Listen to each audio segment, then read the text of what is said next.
आउज़ुबिल्लाहिमिनश्शैतानिर्रजीम बिस्मिल्लाहिर्रहमानिर्रहीम। आप लोग देख रहे हैं मेरा यूट्यूब चैनल बायोलॉजिक ब्रेकडाउन, जिसमें हम क्लास 10 के यूनिट नंबर 15 को पढ़ रहे हैं। इसका आज जो हमारा टॉपिक है वो है लॉ ऑफ इंडिपेंडेंट असॉर्टमेंट।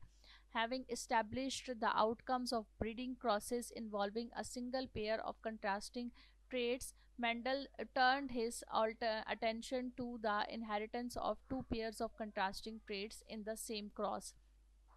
जब मेंडल ने अपना लॉ ऑफ सेग्रीगेशन पेश किया तो उसके अंदर उसने मोनोहाइब्रिड क्रॉस करवाया था, जो कि आप लोगों को बताया मैंने पहले भी।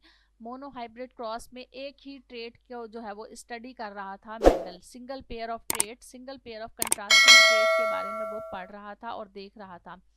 जब उसने ये सारा जो है वो सारी स्टडी की और सारी कंक्लूजन की, तो उसके बाद उसने अपने आप को टर्न किया थोड़ा सा और उसने two pairs of contrasting traits के बारे में सोचना शुरू किया।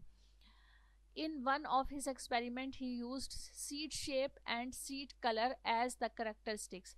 अपने एक एक्सपेरिमेंट में उसने सीड शेप और सीड कलर दो कैरेक्टरिस्टिक्स को लेकर उनके ऊपर एक्सपेरिमेंट किया कि क्या वो दोनों कैरेक्टरिस्टिक्स किस तरह से जो है वो अगली जनरेशन में हासिल होते हैं, और क्या दो कैरेक्टरिस्टिक्स आपस में एक दूसरे के ऊपर कोई असर डालते हैं या नहीं। तो he crosses true breeding plant having round and yellow seed with true breeding plants having wrinkle and green seed. अब उसने दो चीज़ों के दरमियान में क्रॉस करवाया है, यानी एक ही प्लांट के दो करेक्टरिस्टिक्स के बारे में वो जानना चाह रहा है। एक ही प्लांट के दो करेक्टरिस्टिक्स के बारे में जब स्टडी होती है या उनके दरमियान में जो है वो क्रॉसिंग करवाई जाती है, तो उसे हम डाई हाइब्रिड क्रॉस कहते हैं। डाई का मतलब होता है टू और हाइब्रिड का मतलब होता है दो। हाइब्रिड का मतलब ये है कि ऐसे ट्रेड्स जो कि टू कंट्रास्टिंग ट्रेड्स हैं। तो F1 generation seeds were round and yellow, being hybrid in two traits, seed shape and seed color. F1 generation में उसे जो प्लांट हासिल हुए वो सारे के सारे जो थे वो कौन से थे? वो राउंड थे और येलो थे। being hybrid in two traits, seed shape and seed color, F1 generation was called dihybrid cross। तो अगर हम इसको हाइब्रिड वाइज देखें, यानी हम देखें कि इसमें मेंडल ने टू ट्रेट्स को लिया है, एक सीड शेप और एक सीड कलर को, तो हम उस F1 जनरेशन को डाई हाइब्रिड क्रॉस कहते हैं। Round and yellow seed of F1 plants were grown and allowed self fertilisation. तो F1 जनरेशन में जो उसे F1 जनरेशन हासिल हुई थी, F1 प्लांट्स जो उसे हासिल हुए थे, उसने उन्हीं F1 प्लांट्स के दरमियान में दोबारा सेल्फ फर्टिलाइजेशन करवाई, तो उसको F2 जनरेशन हासिल हुई। और F2 जनरेशन के जो सीड्स थे वो प्रोड्यूस हुए सेल्फ फर्टिलाइजेशन से, और जो वो अपेयर हुए थे उसमें 4 फिनोटाइप्स उसको हासिल हुए। These phenotypes included round yellow, round green, wrinkle yellow and wrinkle green with an approximated ratio 9:3:3:1 respectively. This is known as dihybrid ratio। इस रेशो को डाईहाइब्रिड रेशो भी कहा जाता है, जो 9:3:3:1 का रेशो है। और इस क्रॉस में उसको जो फिनोटाइप्स हासिल हुए वो 4 तरह के फिनोटाइप्स हासिल हुए, जिसकी बेस पर उसने ये 4 रेशोज जो है वो डिस्क्राइब किए हैं।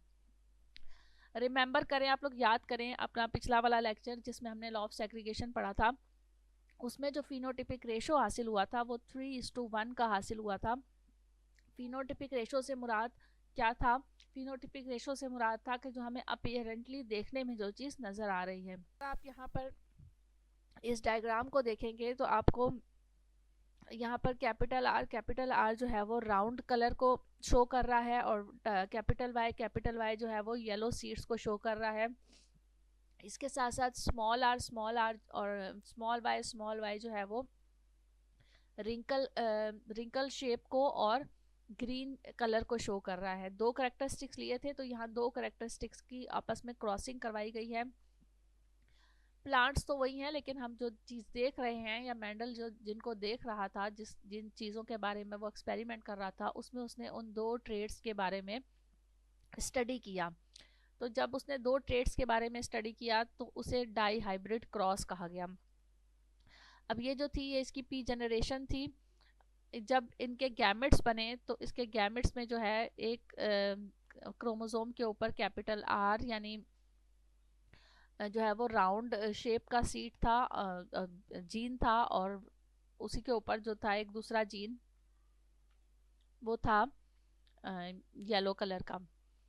और दूसरा जो गैमेट हासिल हुआ था, उसमें जो क्रोमोसोम्स थे उनके ऊपर रिंकल शेप और ग्रीन कलर का जो है वो जीन्स मौजूद थे। अब जब इन दोनों गैमेट्स के दरमियान में क्रॉसिंग करवाई गई, तो जो हमें F1 जनरेशन में प्लांट्स हासिल हुए, वो अपीयरेंटली देखने में ज़ाहिरी तौर पर जो हमें प्लांट नज़र आ रहे थे, या जो मेंडल को जो प्लांट्स नज़र आए थे, वो ये थे कि उसके सीड जो थे वो राउंड कलर के थे, और कलर जो था उसका वो येलो था। सीड का जो कलर था वो येलो था। लेकिन जब ये तो थी F1 जनरेशन, अब जब उसने दोबारा इसी F1 जनरेशन के प्लांट्स को लिया, इनके जो बीज थे उनको लिया, उनके जो मटर के दाने थे, और उन्हें दोबारा से जो है वो इसी F1 जनरेशन के ही किसी दूसरे प्लांट्स के दरमियान में क्रॉसिंग करवाई, तो उसको जो रिजल्ट हासिल हुआ, वो उसको जो है वो 4 किस्म के फिनोटाइप्स हासिल हुए। जिसमें कौन कौन से फिनोटाइप्स थे, उसको जो देखने में जो फिनोटिपिक रेशो उसे नज़र आया, वो था कुछ राउंड और येलो थे। यानी 16 अगर उसने प्लांट्स लिए, तो उन 16 में से 9 जो थे वो राउंड और येलो थे, 3 जो थे वो राउंड और ग्रीन थे, 3 जो थे वो रिंकल और येलो थे, और एक जो था वो रिंकल और ग्रीन था। इस रेशो की कॉम्बिनेशन की बेस पर, along with parental combinations, two new phenotypes appeared in F2 generation. For example, round green and wrinkled yellow. इसकी बेस पर उसको 2 नए फिनोटाइप्स जो है वो हासिल हुए। एक कौन सा था? एक था राउंड और ग्रीन। ये राउंड जो कि डोमिनेंट करेक्टर था, और ग्रीन जो कि रेसेसिव करेक्टर है। यानी एक ही क्रोमोसोम के ऊपर, एक ही प्लांट के अंदर एक राउंड करेक्टर, एक जो है वो डोमिनेंट करेक्टर आ गया, और दूसरा जो है वो रेसेसिव करेक्टर भी जाहिर हुआ। तो on the basis of these results, Mendel was able to state that two pairs of characteristics, seed shape and seed color, separate and behave independently from one another in subsequent generation. इस पूरे result की बुनियाद पर उसने ये नतीजा अक्स किया, और उसने ये बताया कि जो 2 पेयर्स ऑफ करेक्टरिस्टिक्स के जीन्स हैं, जैसे सीड शेप है और सीड कलर है, वो अगली जनरेशन में जब जाते हैं तो वो सेपरेटली बिहेव करते हैं, बिल्कुल सेपरेट जो है वो दाखिल होते हैं नेक्स्ट जनरेशन में, इंडिपेंडेंटली दाखिल होते हैं। यानी एक करेक्टर का किसी दूसरे करेक्टर के साथ कोई लिंक नहीं है आपस में, दोनों करेक्टर्स जो है वो इंडिपेंडेंटली आज़ादाना तौर पर अगली जनरेशन में जाते हैं। ऐसा बिल्कुल नहीं है कि अगर एक प्लांट जो है उसका सीड राउंड है तो उसका कलर येलो ही होगा। ठीक है, कि हमने तो वो प्लांट लिया था ना जिसका सीड राउंड था और येलो था, तो वो यहाँ ये बता रहा है कि वो इंडिपेंडेंट होते हैं। ऐसा नहीं है कि राउंड वाला जो सीड है उसका जो कलर होगा वो येलो ही होगा, राउंड सीड का कलर ग्रीन भी उसको नज़र आया अपने नताइज में।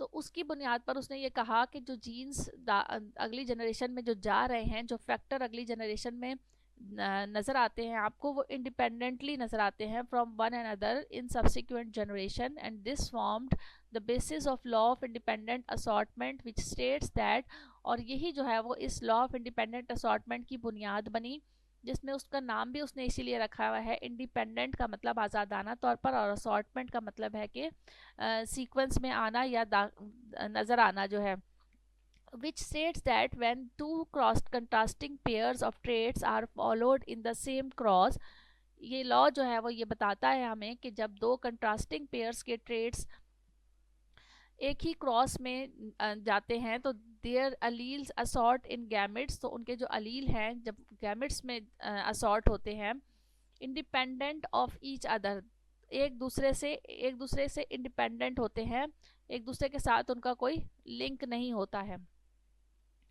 तो ये जो है वो मेंडल का लॉ ऑफ इंडिपेंडेंट असॉर्टमेंट था। उम्मीद है आपको ये समझ में आया होगा। इसको मैं आप लोगों को दूसरे तरीके से भी समझाने की कोशिश करूंगी, जिसमें ये पीनट स्क्वायर जो आपका बना हुआ है ये पूरा एक्सप्लेन करूंगी कि किस तरह से गैमेट्स जो है वो आपस में क्रॉसिंग करते हैं और कैसे जो है वो आपको ये रेशो जो है वो हासिल होता है 9:3:3:1 का रेशो जो है वो किस तरह से हासिल होता है, क्योंकि इस तरह के कंसेप्चुअल क्वेश्चन भी जो है वो पेपर में आते हैं। तो पहले आप लोग इन लॉज को देख लें कि क्या लॉ है। आप लोगों को ये लेक्चर समझ में आया हो तो मुझे फीडबैक ज़रूर दीजिएगा अपनी। एक और चीज़, आपको लॉ ऑफ सेग्रीगेशन भी जो मैंने बताया था उसमें लास्ट में जो आपको लाइंस लिखी हुई थी वो लॉ है। तो जब भी आप लोगों को ये लॉ लिखने के लिए आते हैं तो आप लोगों ने सबसे पहले जो है वो उसका इंट्रोडक्शन लिखना होता है, उसके बाद आपने लॉ लिखना होता है और लॉ के बाद आपने उसकी एक्सप्लेनेशन लिखनी होती है। तो जो स्टार्ट में दिया हुआ था वो इसका लॉ नहीं था, बल्कि वो उसकी सारी एक्सप्लेनेशन थी। इसका भी जो स्टार्टिंग में दिया हुआ है वो सारा इसकी जो है वो सब इसकी एक्सप्लेनेशन है। यहाँ से इसका लॉ स्टार्ट हो रहा है कि which states that when two contrasting pairs of traits are followed in the same cross their allele starts in gametes independent of each other. तो सबसे पहले आप उसका थोड़ा सा इंट्रोडक्शन देंगे, उसके बाद आप ये लॉ बताएंगे कि लॉ ऑफ इंडिपेंडेंट क्या बताता है। लॉ ऑफ इंडिपेंडेंट बताता है कि जब कंट्रास्टिंग पेयर्स ऑफ ट्रेट्स जो है वो क्रॉस करते हैं आपस में, तो उनके जो अलील हैं जब वो गैमेट्स में जाते हैं तो वो इंडिपेंडेंटली गैमेट्स में जो है वो दाखिल होते हैं। ये लॉ ऑफ इंडिपेंडेंट जो है वो आपको एक्सप्लेन कर रहा है। और फिर वो अलील आपस में किस तरह से क्रॉसिंग करते हैं वो यहाँ पर जो है वो आपको शो किया गया है। और उसकी क्रॉसिंग के बाद जो रिजल्ट आता है वो ये वाला रिजल्ट 9:3:3:1 का रेशो हासिल होता है। तो ये आप लोगों को पता होना चाहिए कि लॉ ऑफ सेग्रीगेशन का रेशो क्या था, वो 1:2:1 का रेशो था। और जो लॉ ऑफ इंडिपेंडेंट का रेशो है वो 9:3:3:1 का रेशो है। उम्मीद है आपको ये लेक्चर अच्छा से समझ में आ गया होगा। मज़ीद लेक्चर के लिए साथ रहिएगा इसी यूट्यूब चैनल पर। नेक्स्ट हमारा जो लेक्चर होगा वो भी बहुत इंटरेस्टिंग है, हेट्रोजाइगस इंटरेक्शंस है। साथ रहिएगा, अपना फीडबैक ज़रूर दीजिएगा ताकि मैं अपने आप को इम्प्रूव करने की कोशिश करूँ। Thank you so much. अल्लाह हाफिज़।